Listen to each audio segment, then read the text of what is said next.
So do you think that it actually makes perfect sense that the stock market is hitting record high after record high at the same time that gold is hitting record high after record high? Yes.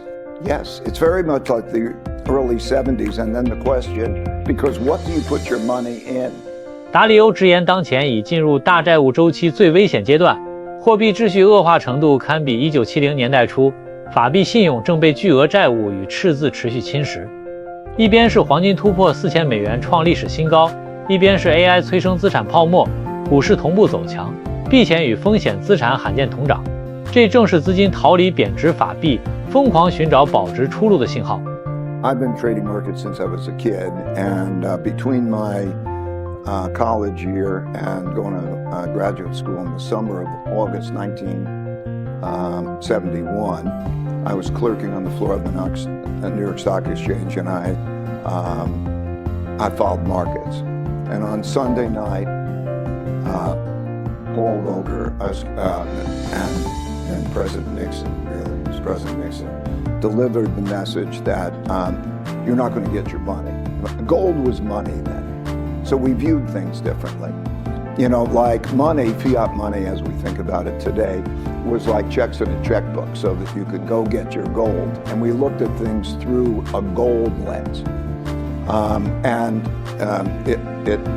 walked on the floor of the stock exchange. I thought, this is a big crisis because you're not going to get your money. People are not. And the stock market, I thought it was going to go down a lot. Stock market went up a lot. And I went and I studied history. That's, by the way, why I study history.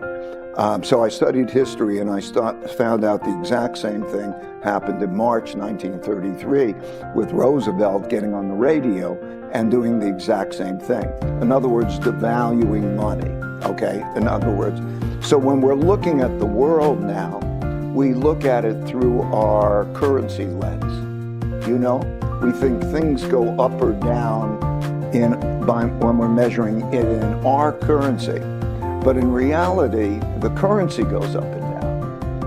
And so as we start to think about that, okay, think about what's happening. Yes, it's a currency, it's an alternative currency, it's not a fiat currency. So do you think that it actually makes perfect sense that the stock market is hitting record high after record high at the same time that gold is hitting record high after record high? Yes. It's very much like the early 70s. And then the question, because what do you put your money in? Okay. Of course, the stock market has, we can't speak about the stock market as a whole, of course, because the stock market is so bifurcated, you know, and the world stock markets are so bifurcated. But yes, that is the dynamic. It depreciates the value of money, and then it costs, because it's all about a storehold of wealth. What is your storehold of wealth? What's it going to be? A currency should be a medium of exchange and a storehold of wealth. But when you have so much debt, you know, that debt is money and money is debt. I mean, debt is money, meaning when you hold debt, you're holding a promise to receive money. And when I say money is debt, when you're holding money, you're putting it in a debt instrument. And so for those reasons, when you have such a supply of debt and debt instruments, and it's not an effective storehold of wealth, it's natural to go to an alternative storehold of wealth, which is why we're going to harder currencies. And, you know, and of course, gold is the most fundamental of those, not only because of the many years, but even there, it's, you know, as they say, it's the only asset that somebody can hold that you don't have to depend on somebody else to paying you money for. So 1944, we had the breakdown of the monetary order. We had another breakdown in 1971. All right? So 1945, we had the breakdown of most countries' political order and most countries' geopolitical order, right?